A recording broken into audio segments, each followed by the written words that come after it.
So here are some facts जिसके basis पे हम आपको कुछ एक जबरदस्त न्यूज देने वाले हैं। फैक्ट नंबर 1, 2013 में around 1,73,000 students appear for CAT common admission test, जो जिस एग्जाम के बेसिस पे आपकी आईएम्स में एंट्री होती है।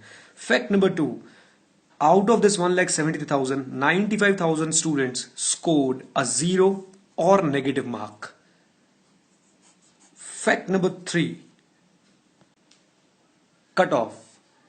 आईएम्स की कट ऑफ, आईएम्स की जो कट ऑफ होती है वो आपको, वैसे तो आईएम्स डिक्लेयर करता नहीं है, बट हाँ क्योंकि वो एक पब्लिक नॉलेज है, तो जैसा कि आप सब जानते हैं India is a democratic country, तो हम लोग आरटीआई के थ्रू उसके बारे में पता लगा सकते हैं। एक भले मानस ने, जिसका नाम है दीपक मेहता, आरटीआई फाइल करी और आरटीआई फाइल करके आईएम्स की कट ऑफ निकलवा ली। तो आईएम्स की करंट ईयर की कट ऑफ, यानी जो 2013-15 का बैच था, उसकी कट ऑफ कुछ ऐसे थी। जनरल कैटेगरी के लिए जो कट ऑफ गई थी दैट वाज 98.28, और जो शेड्यूल्ड ट्राइब के लिए कैटेगरी आपकी कट ऑफ गई थी दैट वाज 38.34। इमेजिन इनके बीच में डिफरेंस कितना था। इनके बीच में डिफरेंस अगर आप देखेंगे तो था लगभग 59.94। इतना परसेंट का डिफरेंस है, इतनी परसेंटाइल का डिफरेंस है एक जनरल बंदे में और एक शेड्यूल्ड ट्राइब बंदे में। देखने वाली बात यह है कि इसका मतलब क्या हुआ।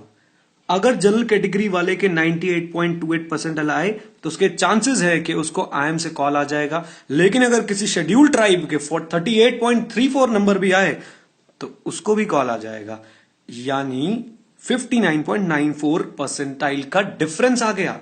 ओके, अब चौथा फैक्ट जो मैं आपको बताने वाला हूं वो सुन के शायद आप जहां बैठे हैं वहां से उछल जाएंगे, और वो चौथा फैक्ट ये है कि अगर आप कैट के एग्जाम में एक भी क्वेश्चन अटेम्प्ट नहीं करते, इवन यू अटेम्प्ट 0 क्वेश्चन, आप सिर्फ अपना नाम लिख के आ जाओगे, आपने 0 क्वेश्चन अटेम्प्ट किए हैं, you just right your name,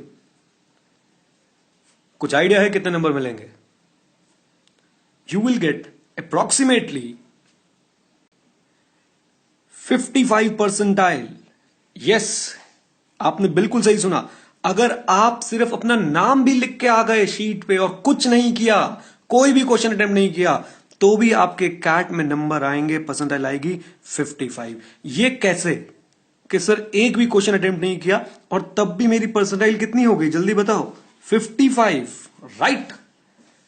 अब ये तो मैं समझा देता हूं आपको, just wait for a moment. लेकिन अगर इन सबका हम कंक्लूजन निकालें, सर कट ऑफ थी कितनी?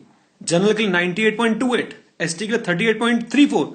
अगर आप एक भी क्वेश्चन अटेम्प्ट नहीं करके आते तो जरा ध्यान से, उस केस में वो कितनी परसेंटाइल मिलती है? 55। यानी एक एसटी बंदा अगर एक भी क्वेश्चन अटेम्प्ट नहीं करके आया तो सर उसकी परसेंटाइल कितनी हुई? 55। यानी उसको आईएम से कॉल पक्का आएगी। और एक जनरल बंदा अपनी जी जान लगा के, सारी कोचिंग लेके, पता नहीं क्या क्या करके, कितना कुछ करके आया सर, और बाई चांस सोच के देखो उसकी परसेंटाइल रहेगी 98.27, he will never receive a call from IIMs. तो इसी को बोलते हैं हमारे देश की विडंबना।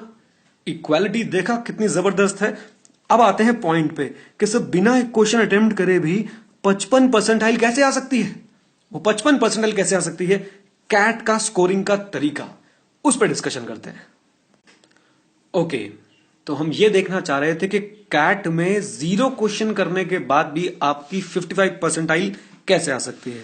तो शुरुआत करते हैं सर हम एक फोटोग्राफ के साथ, और ये है वो फोटोग्राफ। एक्चुअली में ये एक कॉमन एडमिशन टेस्ट का स्कोर कार्ड है। जरा आप ध्यान से देखें, नेम ऑफ द कैंडिडेट छुपाया गया है ताकि कोई देख ना पाए कि ये कौन थे भाई साहब।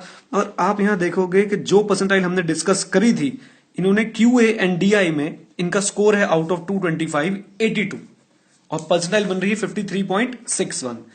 और वीएएलआर में इनका स्कोर है 83 और इनकी परसेंटाइल बन रही है 57.23।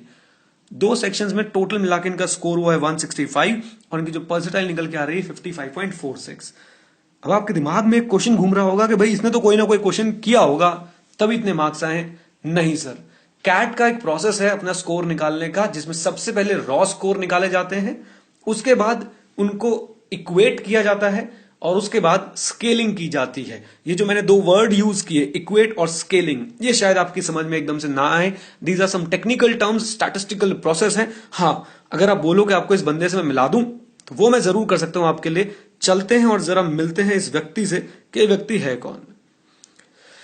ये है मिस्टर जीपी। मुझे नहीं पता कौन है, बट मैं जब सर्च करने लग गया तो जीपी का फंडा एक वेबसाइट समझ आई हमें, और उसमें एक आर्टिकल लिखा हुआ था, अजब कैट की गजब कहानी दोबारा। तो अजब कैट की गजब कहानी दोबारा में जब मैं पहुंचा तो मैंने एक आर्टिकल के सेक्शन में जाकर देखा, 0 अटेम्प्ट फैचेस 55.46 परसेंटाइल। और इन भाई साहब ने लिखा है, I took CAT on 16 October 2013 in the 10 AM slot and did not attempt any question. और जो मार्कशीट अभी हम देख रहे थे, सेक्शन 1 में 53.61, सेक्शन 2 में 57.23 और ओवरऑल सेक्शन में 55.46, ये इन्हीं भाई साहब की मार्कशीट है।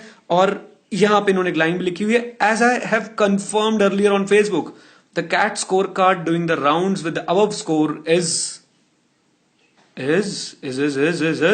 माइन। तो ये रही सर उस बंदे की मार्कशीट जिसने कुछ भी अटेम्प्ट नहीं करा था। ये भाई साहब किसी कोचिंग सेंटर के लगते हैं और इन्होंने सिर्फ कैट को समझने के लिए काम किया था। That's it. So I hope आपको ये जितने फैक्ट्स आपको बताए गए, इनसे आपको पता चला कि अगर आप शेड्यूल ट्राइब नहीं है तो आईएम्स में जाना बड़ा मुश्किल है, लेकिन अगर आप शेड्यूल ट्राइब है तो सिर्फ पेपर ब्लैंक छोड़ के आ जाओ और आईएम से कॉल आ जाएगी। तो अब क्या करना है सोच लो, अवेयरनेस फैलाओ, लोगों के साथ शेयर करो और कोशिश करते हैं इस सिचुएशन